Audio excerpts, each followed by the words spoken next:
Hello and welcome to the Rubber. Yep, good start. Welcome to the Rubber Duck Dev Show. I'm Chris, I think I'm Creston. I'm Joe. and tonight we are going to have kind of a follow-up to a show we did a little while back with Drew Bragg. With Drew, we were talking about, when things go off the rails in your Rails application and how you get them back on. And Joel reached out and had some ideas about when you might want to not get them back on. So we're going to have that chat. But before we do, week in review. Creston, how was your week? Pretty good. Still doing a ton of consulting, got a little bit of product work done. But something keeps coming up for me, and I've talked about it in different episodes, and I'll talk about it here because I think it's appropriate for actually what we're talking about tonight, is that a lot of times I'm increasingly frustrated by Rails' lack of direction with where to put your business logic.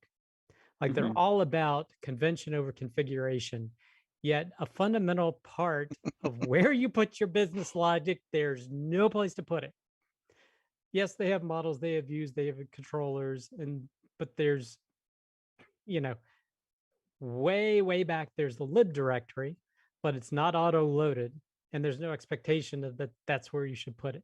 So, I mean, this is mostly just a rant for me, but it keeps coming back to me again and again, this bit of frustration, because like different clients I work with kind of like, where should we be putting, everybody has a question, everybody is kind of doing it differently, which is by definition configuration, and there's no convention. Yeah, Just a little frustration, I'll throw that out there. I mean, you just put all your business logic in your models, right? That's no? That's kind of the path of least resistance until it causes great pain. Chat, don't put all your business logic in your models, please. Don't do that. That's gross. Anyway, that was a little bit of a rant, but what about you? So I've had mostly a week of kind of death by 1,000 paper cuts, just little nitnoids keep popping up, but I did have to, I did work on a new GitHub flow and repo structure for the company this week because the engineering teams are growing in size, and we've kind of outgrown our current workflow. It's not robust enough to handle more fingers in the pie, as it were. So I've been working on a proposal for a new flow in there, better branch structures. We can keep better control of things. Now, when you say flow, that just means for your company the best practices of using GitHub, or is that a specific thing, GitHub flows? Not GitHub flows, but flows for our GitHub usage, internal flows. Because those workflows, there are a bunch of different workflows kind of published out there. But like project management methodologies, it's good to know about them, but usually they don't exactly fit your particular situation. You have to customize them a bit. So I kind of took the best of the ones that I saw that were close to us and then put them together and started customizing for our workflows. So it's been an interesting week, but we'll see how that goes. Is this the GitHub projects thing? Well, the GitHub projects is one of the kind of workflows that's published out there. It has its workflow recommendations. Yeah.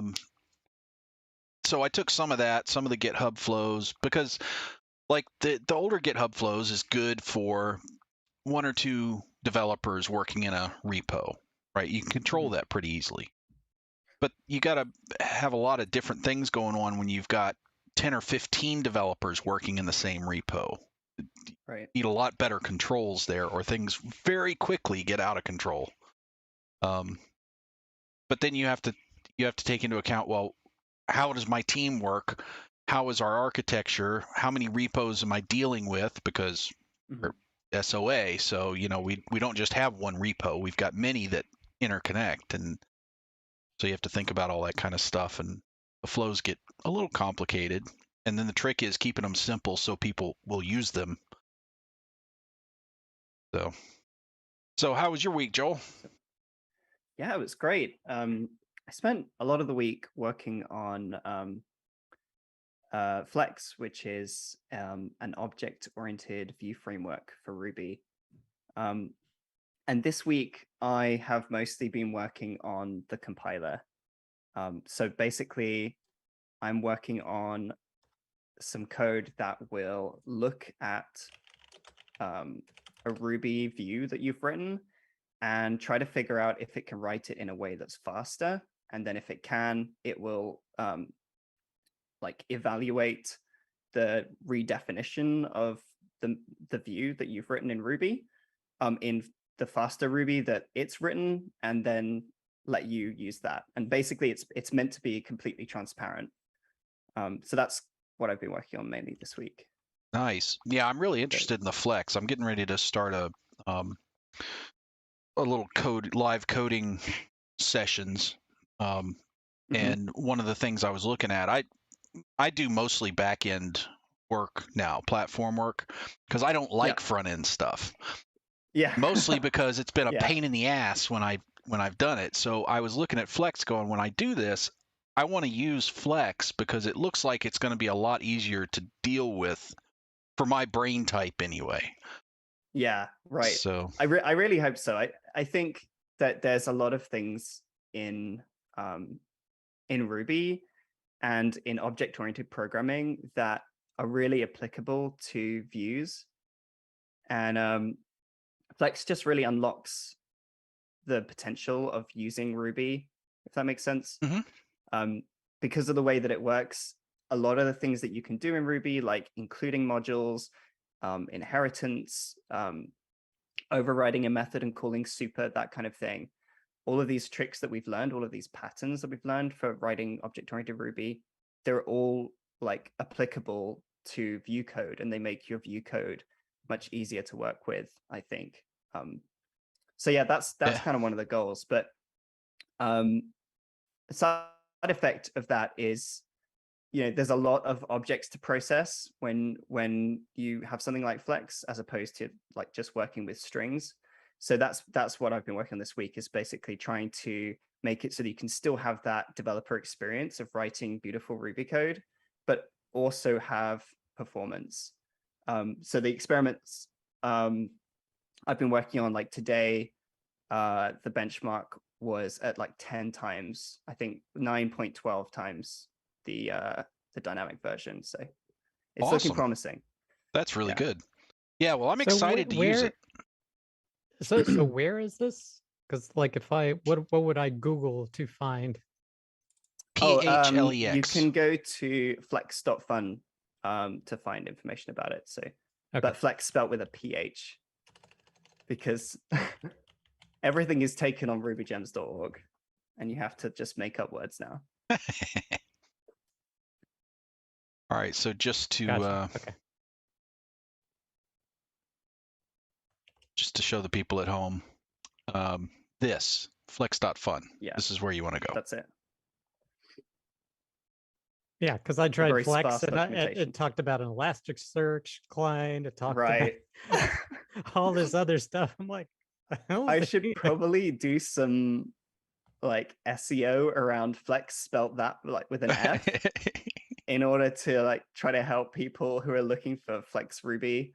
Right. Yeah, I should write that down. That's a good point. Oh, chat. Yay. Bunch of knotheads. Hold on a second.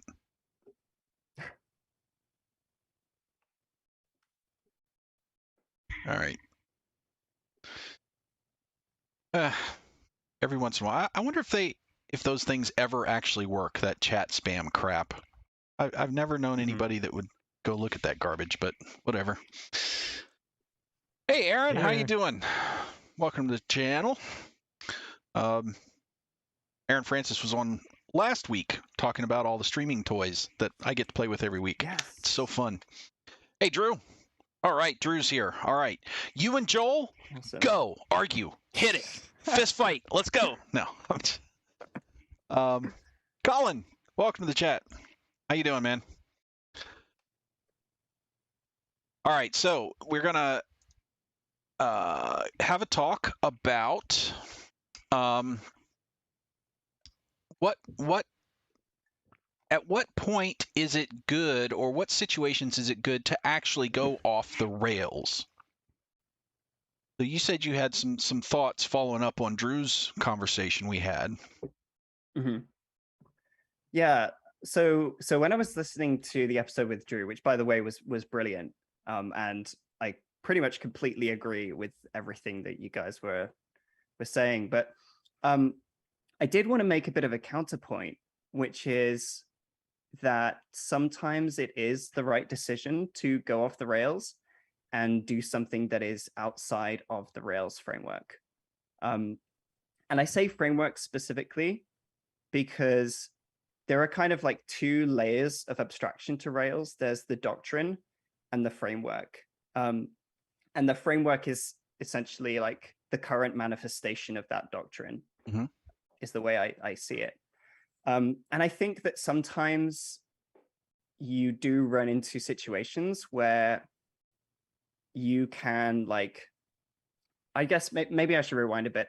I think that like every feature that we have in Rails was created because someone ran into a problem and solved it and ultimately ended up upstreaming it to Rails. And I think a lot of the features that we get in Rails come from like people solving problems in an abstract way, going off the Rails framework, and then they're able to contribute those back to Rails.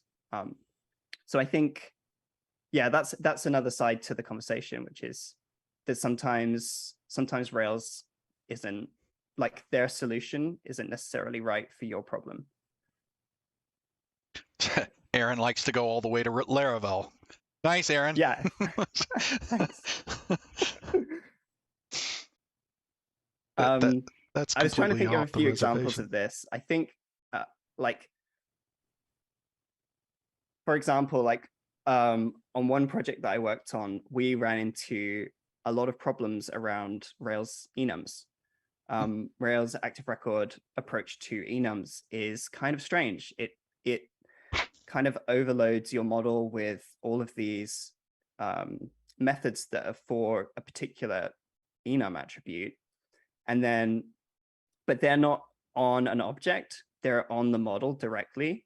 So if you have like a status attribute and you've got the status published or draft, then it's like model.published, model.draft, as opposed to model.status.published, model.status.draft. And when you have models that have like lots of enums, it can be really weird and tedious. There's like, you have to use prefixes or suffixes, and you just end up with this messy model. And you also don't have an object on which to like put logic around those things. Like, for example, valid transitions between statuses. So in that situation, I started experimenting with like building a different way to do enums. And I built like a more object-oriented enum platform or like framework that worked better for that problem. And I think, I don't know, I don't really have the best advice on this, but I just think that sometimes we can say, like, let's follow the doctrine, like let's still optimize for programmer happiness, convention over configuration, exalting beautiful code, providing sharp knives, like do all the Rails doctrine stuff, but not necessarily the exact concrete manifestation of the framework. Right. And I think that's a good distinction. I'm glad you brought that up, because that is, a lot of people think Ruby on Rails and it's just a glob, but there's really bits of it. And a lot of times, if you get a program that's any bigger than Hello World, a lot of times you will start diverting from what everybody else does with Rails in some, at least some small little way. Like we were talking, like when Creston was talking, well, where do you put your business logic? Yeah. Well, you know, that there isn't really a Rails way to do business logic that's readily agreed upon. So that I think the frame and that's where the framework kind of falls apart. You can still do the mentality of Rails, like you were talking about, and put your business logic in your own place, but it may not fit the framework the way that like DHH does it in his, in Rails or something. Yeah. I think that there's you have to be careful. Like sometimes it's not the right thing to do, and you can get sidetracked kind of just always building your own thing. But I think sometimes there really is a need for a different approach to something, or like maybe it's something that you need that hasn't been done before, or maybe it's been done before but you think you can do it better. And that's ultimately how the framework gets better over time, is people do this, and then like eventually some of this stuff gets upstreamed and it ends up in the framework, and that becomes the convention that you're meant to follow. Yeah, I think you're true. Oh, Drew, just auto load live. Yeah, that's best thing to do. That's there you the go. solution. Who's driving the conventions these days? Shopify, GitHub. I mean, really, it's community is driving it. Shopify is big, so they probably have a pretty large say in conventions, or pretty large influence of conventions. But yeah, I don't know if it's the companies that are driving it or just a lot of people that work for Shopify are driving it. Yeah. But their driving of the framework is separate from that. I guess there must be some overlap. The sense I've always gotten from the Ruby on Rails community is that it's very democratized to a point. More the individual contributors probably driving it than right. Presumably corporate interests. Yeah, because I think the Rails community has been kind of careful about keeping itself out of the corporate sphere. Yep. So it's a pretty democratized community, I think. Feels like to me anyway. So and things come along like Flex. It's a different idea, it's a different view on how to do things, and it can be widely adopted, while people who like to do things without Flex can still go, and nobody's breaking the Ruby on Rails convention set. Yeah, I mean, it definitely breaks the framework conventions. Flex is a complete replacement for Action View, essentially. Though it's interoperable with Action View, so you don't need to do that replacement all at once. But you can essentially not use Action View and have all of your views written in Flex instead. And Flex is I guess an example of this. It's an example of a pretty heavy investment in tackling an area of the framework that I didn't enjoy, which was using Action View and ERB. And I was lucky enough to have an opportunity to, I got laid off. So I had like a few months where I could just work on open source for the last few months.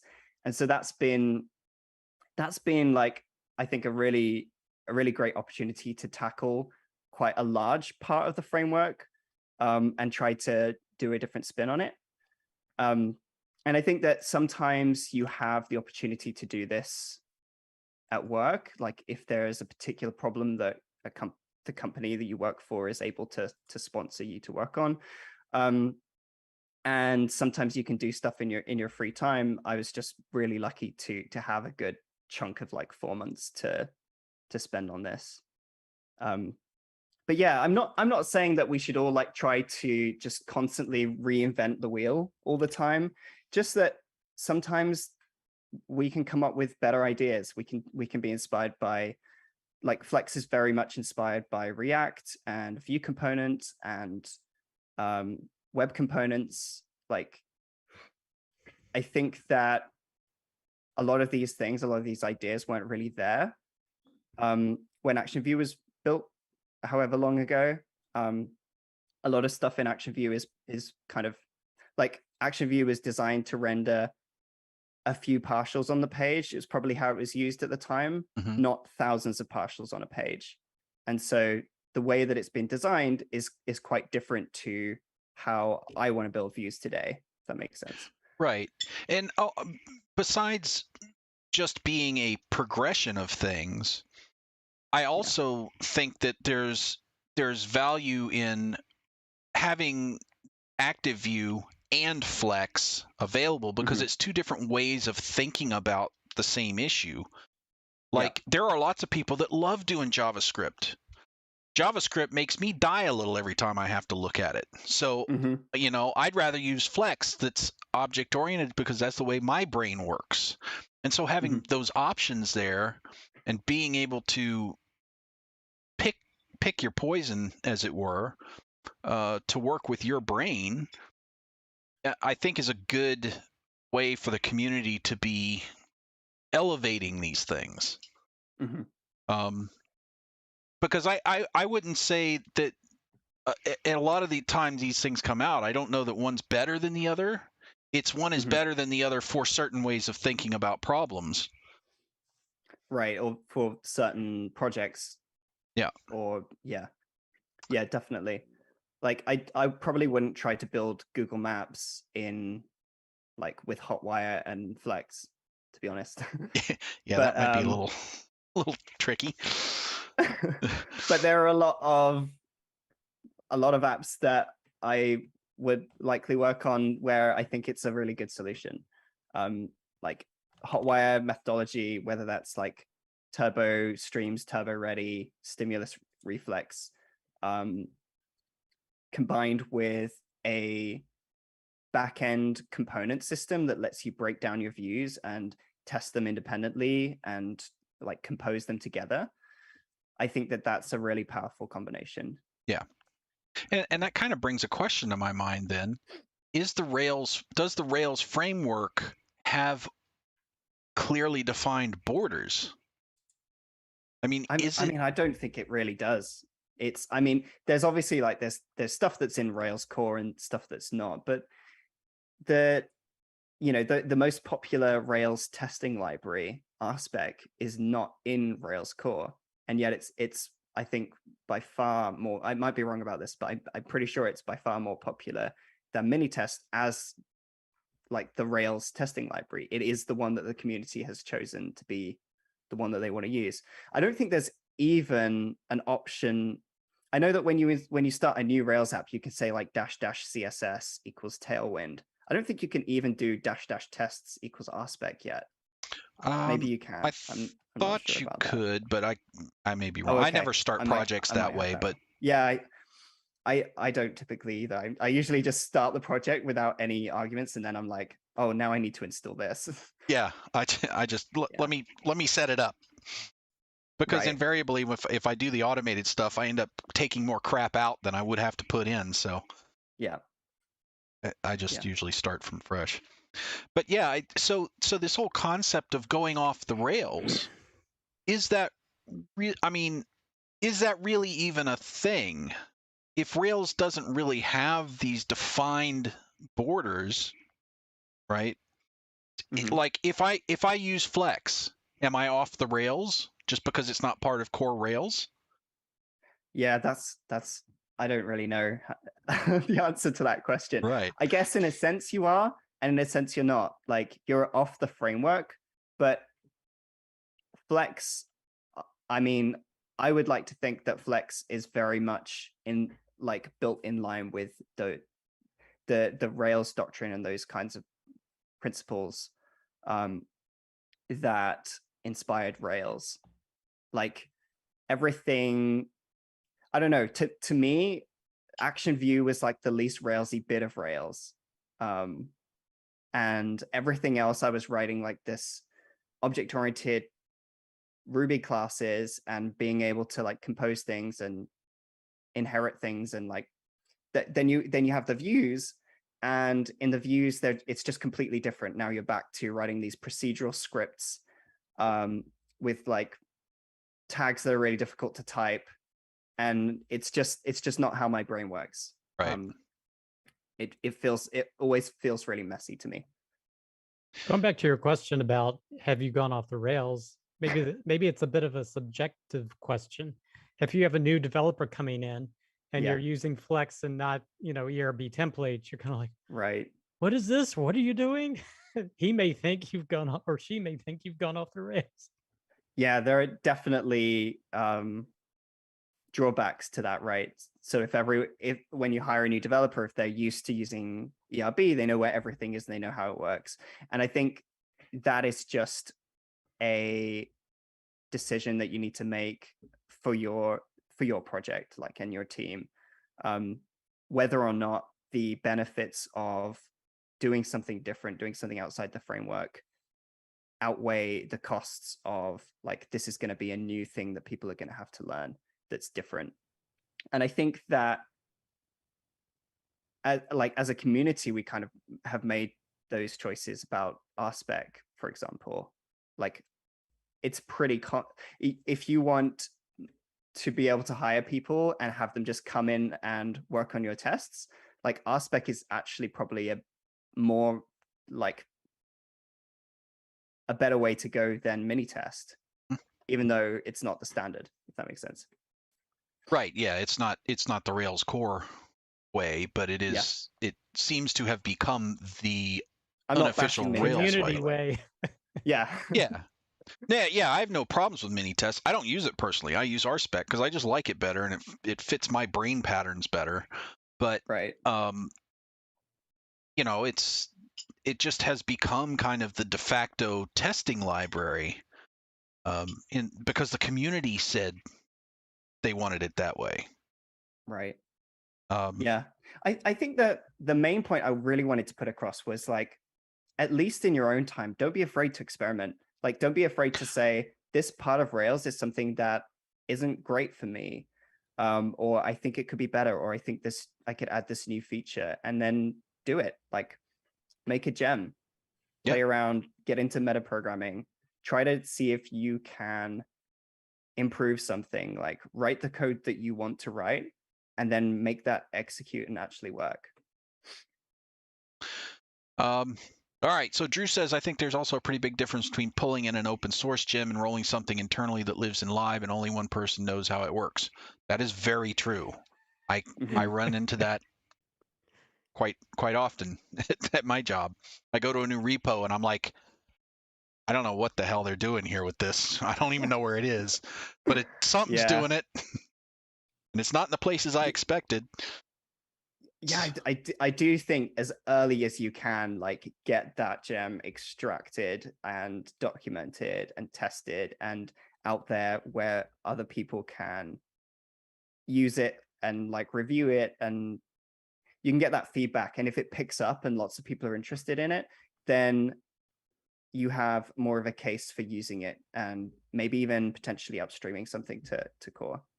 Whether it's like, even if the gem that you make from solving some problem doesn't itself go into core, ideas inspired by that gem, like problems that gem might highlight, like those can end up going into core kind of through osmosis, if that makes sense. Yeah.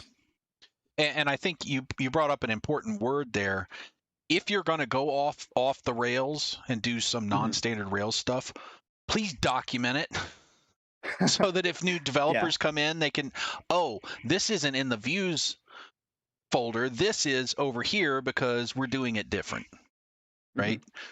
I think that's important because when junior developers are starting to learn Ruby and Rails, they're going to stick within the Rails framework for the most part because that's how it's being taught. That's what they're learning, and there's a lot to learn there.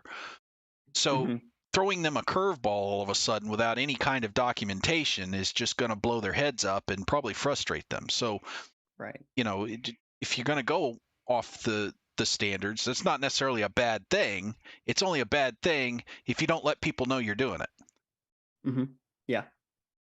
There's also another thing is there's like, I think we have a tendency to favor the things we've been doing, even if they're not the best things. Like, because it takes mental energy to change. we don't have a very objective opinion about things in general as human beings. But like, if we've always been doing things a certain way, even if the other way is better, like it might not feel better to begin with. I often think about this with regards to Flex. Like, people have been writing HTML and ERB for a really long time, and I think that Flex can feel really weird when you first start using it.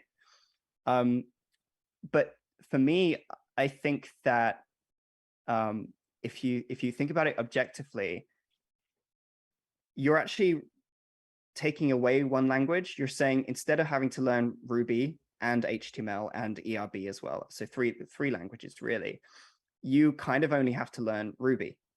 And like, you know how to call methods in Ruby, you know how to create classes and define methods and extract methods and compose methods.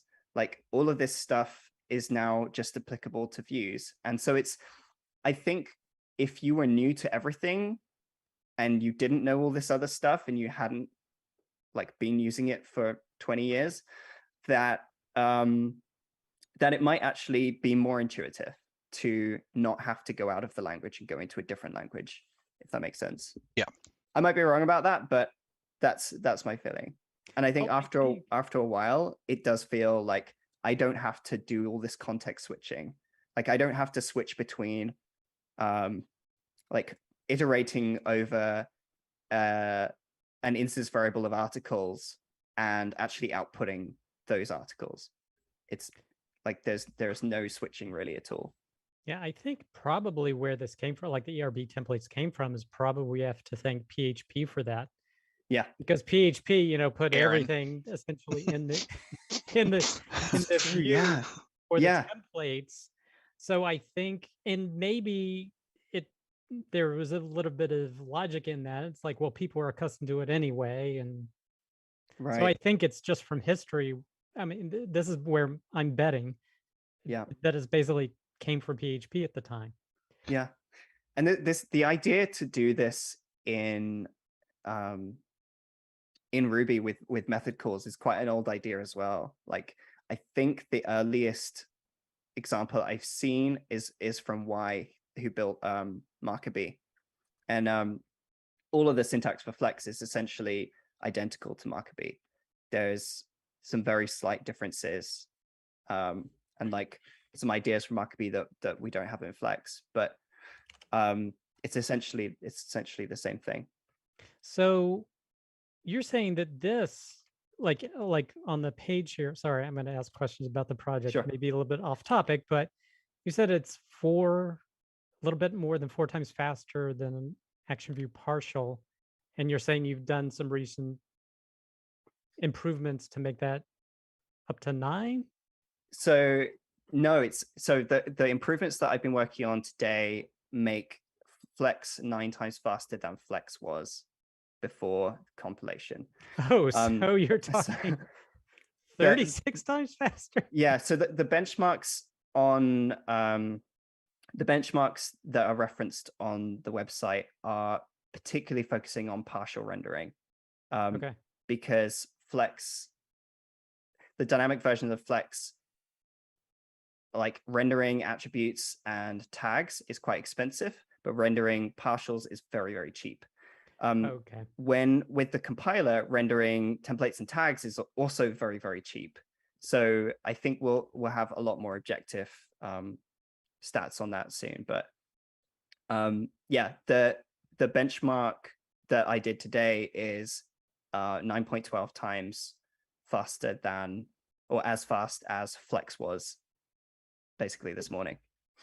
Wow. Okay, so when you say, like, I hear compiler, it's but is this still running in real time if you're putting your Rails at? Meaning, like, I can pull data from the database, but it's just a compiler that's essentially compiling it and compiling the HTML essentially. What it does is it scans your Ruby files for the template method, or actually any method that in a Flex view, And then it looks to see if it can find method calls to methods that are meant to create HTML, like h1 or div or article.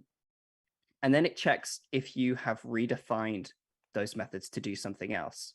Like you may have overridden article or title and defined your own title method, which is totally fine. And it's only affects the particular view that you're on. So it doesn't like break anything else in Flex. And if you haven't overridden the method, then it is able to kind of replace a method call for instead a direct string append. So it knows that you need, an opening h1 tag, and then it can look at the content and it can say, well, you've used a string without interpolation in it.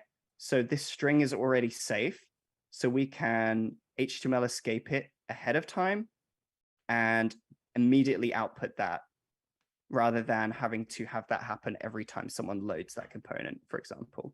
Or if it has interpolation in it, then it's going to output it wrapped in HTML escapers. That kind of thing. So basically, it's just taking your Ruby code and replacing it with slightly uglier, slightly faster Ruby code. But hey, that I'm all all for happens. faster. Is this a step that takes place prior to deployment? It takes place at boot. Okay. Or it will take place at boot. Yeah. In development, I don't know if you'll even need to have it turned on, but I would still working out like how you test and deploy and whatever. But the thing is, because Flex already works without this, the idea is that it's going to be completely transparent. If you enable compilation, your components, your views should produce exactly the same thing as they, like after they're compiled and as they did before they were compiled. If I can get the compiler to do that. So, yeah. So, I mean, it sounds like you're pretty heavily invested in off the rails, as it were. As we had kind of defined it with Drew, right? But yeah. I honestly see that as a good thing, and I think it's a good idea for developers to go off the rails and start exploring ideas outside of the standards.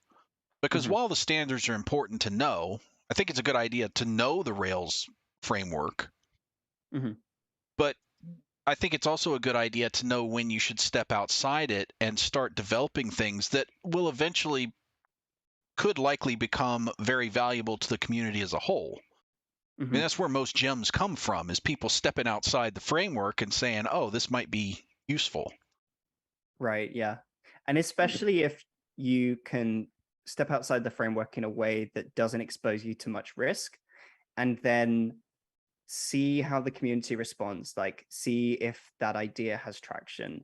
And if a lot of people are talking about it and contributing and trying things out and coming up with new ideas and like pushing that project forward, then it might be something that you can like invest more time in. Like I wouldn't have, just gone and like written a Shopify app in Flex like straight away from day one, because at that point it was completely untested when I started working on it, and I was able to do it in my free time. And now at this point, it's got quite a bit of traction. It's got a lot of contributors. It's kind of beginning to prove itself, and eventually we're going to get to 1.0, and it kind of gradually grows, if that makes sense. Yeah. And I think that I've had a lot of other ideas that just haven't kind of picked up traction. I think that it's good to just experiment in a safe way. I'm not saying you should like reinvent the wheel and fill lib with all of these custom bespoke solutions, right, and leave it at that. Well, Yeah. maybe on your funsies project if you're trying to learn something new, but yeah, don't do that in your production environment. That's right. Go experiment on a little virtual machine in your funsies environment. But I think that is it is kind of important from a learning track that you should, especially if you're a junior developer and you're just starting to learn this stuff, you should really focus on learning the Rails framework and how it works so that you can understand what its limitations are, and so that you don't step outside of Rails too prematurely. Maybe Rails actually has a way to do this and you just don't know about it yet. Yeah, maybe it's actually really good. Right. Yeah, for sure. Yeah, I guess if for like side projects and stuff, like it's not, it's always, I think it's always valuable to experiment and try to do something. I think what will always be valuable is saying, I wish I could write this code, and like writing out the code that you wish you could write, and then thinking about like, how can I use metaprogramming and stuff to actually make this work? And then if you get that far, like, how can I actually make it really stable and really fast? And how can I work out all of these edge cases? I think that whether the idea takes off or not, doing that is always a really valuable experience. And it can help you, I guess, understand where some of these Rails features come from and how some of the Rails magic works behind the scenes. Yeah, for sure. Yeah. And I think too, like I highly recommend when people are first learning this stuff or learning about a new area of Rails or programming or something, don't just pull a gem in, roll your own so that you can understand how it works. Yeah. Make your own authentication system. There's 1,000 gems out there for authentication, but roll your own so you understand how it works. That's a learning thing that I think is really good. And you should never roll your own authentication, everyone says, but like, why not? Not in a live production system, maybe. Not in a live production system. Not if you're not experienced enough to do that. Right. And cover all the bases. But like in your personal app, why not? If you're interested in authentication and you're interested in how you can do that in a particular way, maybe you want to take on devise and come up with like a pattern of authentication for Rails. If you're inspired to do that, go for it. Like, put it out there and see what people think of it. Right. And I mean, Flex is a great current example of that. They have a perfectly fine way of doing front-end work, view work in Rails. But there are some people that just don't want to work that way, me being one of them, and apparently you being another one. So you stepped outside and said, I want to do it this way. Yeah, I think that it's a lot of things that kind of led me to that point. One of them was like I was building this thing, and I realized that I was building all of these partials, and I wanted to put them into a library that I could share between one app and another app. And so I started trying to build this library of partials, and I found that it was just really difficult. Like, I didn't have enough control in my to build the kinds of partials I wanted. They were just these really ugly procedural scripts. And that plus like seeing how many people are kind of moving away from like server-side rendered components to front-end components, which I'm not a big fan of. I think add a lot of complexity. Plus, Rails now has Hotwire, and we've got things like stimulus reflex. All of these things together just kind of brought me to the point where I thought, actually, Rails needs a new take on views, like a completely new take on views. And I literally sat down and wrote the code that I wish I could have written, and then tried to make it work. Yeah, well, and I think that's an important thing for the continuous learning as a developer. Developing as a developer is you don't want to just when I ask why do we do things this way, my number one hated answer is because we've always done it that way.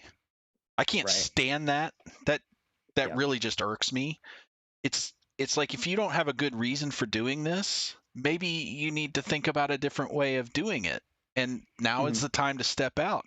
And, I would encourage people, especially junior programmers, people that are trying to learn this, go find a gem somewhere that does something and make your own gem to do that thing. Yeah. So you get experience writing gems because they're not really that difficult to put together. You get experience thinking through a new kind of problem. You get experience coming up with ideas, and more than likely you are going to present a unique thought to the community that may have some benefit. Right. And that thought might resonate with someone, and they might contribute to your project, and they might share that project. They might use that project. And, when that happens, then you've built something that's helping others. Right. And you learn a lot from it. Because I'm a big proponent on mentoring and trying to help developers come along. And I think that's an important thing is don't be afraid to step out there into the community and say, hey, I've got an idea. Here's this thing I tried. What do you think? Yeah. Yeah. Yeah. I think, and I think it's just so worth doing. Like, if you build something, I'm just trying to think of some examples. The first open source project I published, I think this was the first one. It's this gem called Action State, and it literally does one thing. It allows you to define, you know how you can define active record scopes. I found that every time I was defining an active record scope in this one particular project, I was also defining a predicate that was essentially the same logic, right?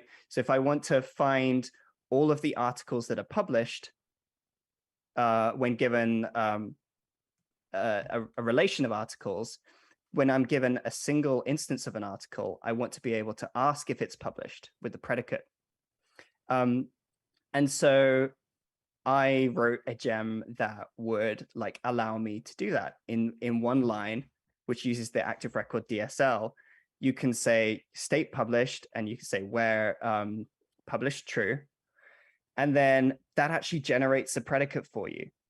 And that was it. It's really simple. It's probably not worth including in most Rails apps, but I thought it was fun. And so I made a gem, and I put it out there, and I actually got a pull request on it within a few days from Casper.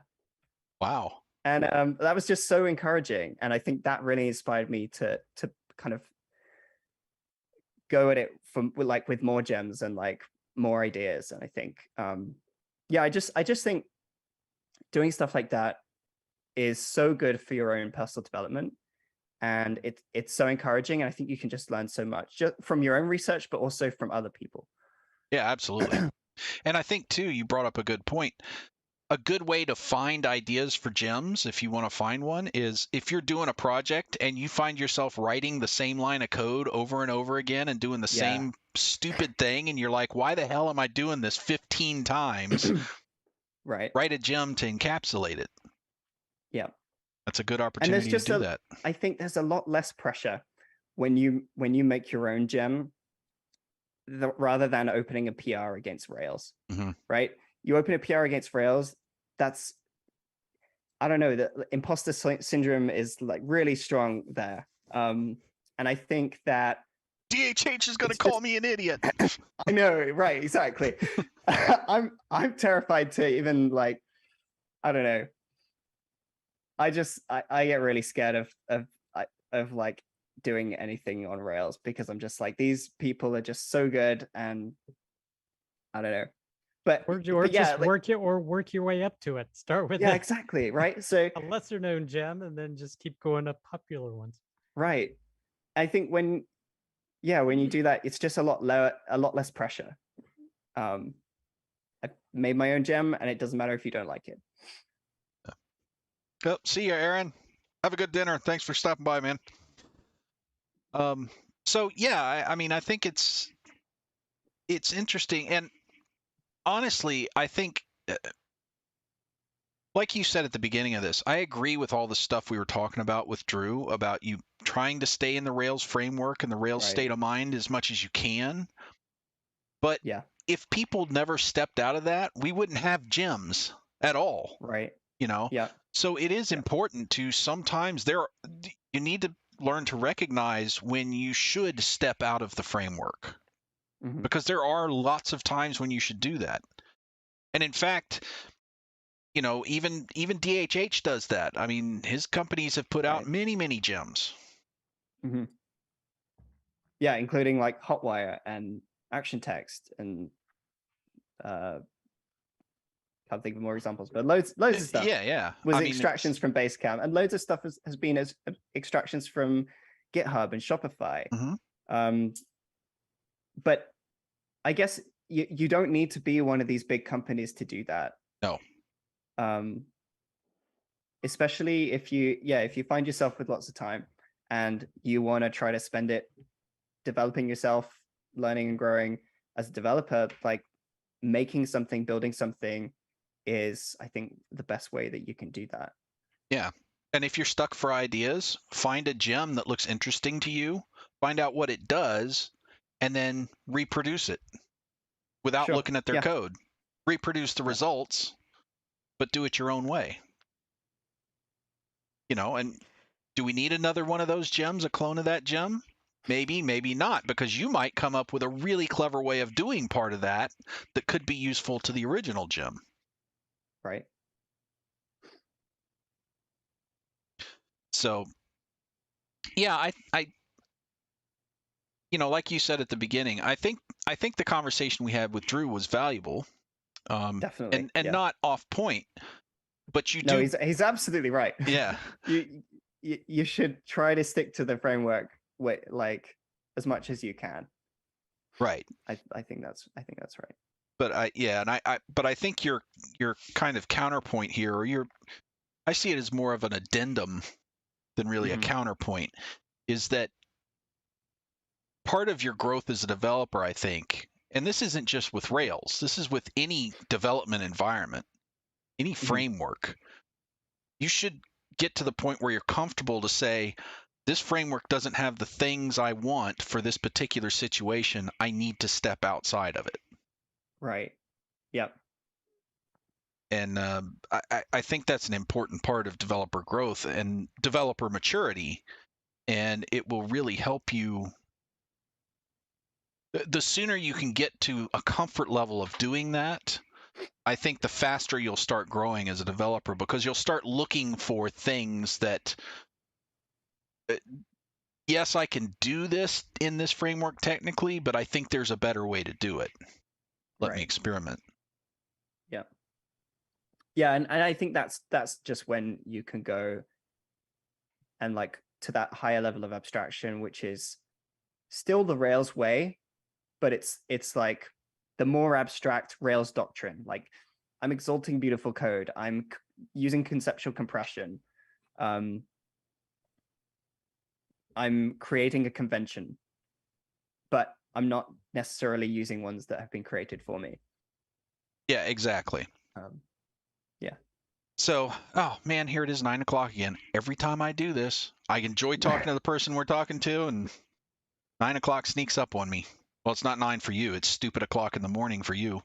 But 2 o'clock in the morning. Oh, good Lord. Well, I don't have a chance of being conscious at 2 o'clock in the morning, so good on you for being up. But we really appreciate you being here with us. I know it's late for you, but it was a really good show. I was really excited when you reached out to me with the idea for the show, and really happy that we were able to work it out and get you on here. I hope we can get you on here again sometime, actually, because it's a really good conversation. Off the Rails Gaming. What's up with your title? Only I can be off the rails. If you say so, man. I mean, sure. We're all friends here, though. It's cool. We're all off the rails sometimes. Yeah, I see that. It's in your name. I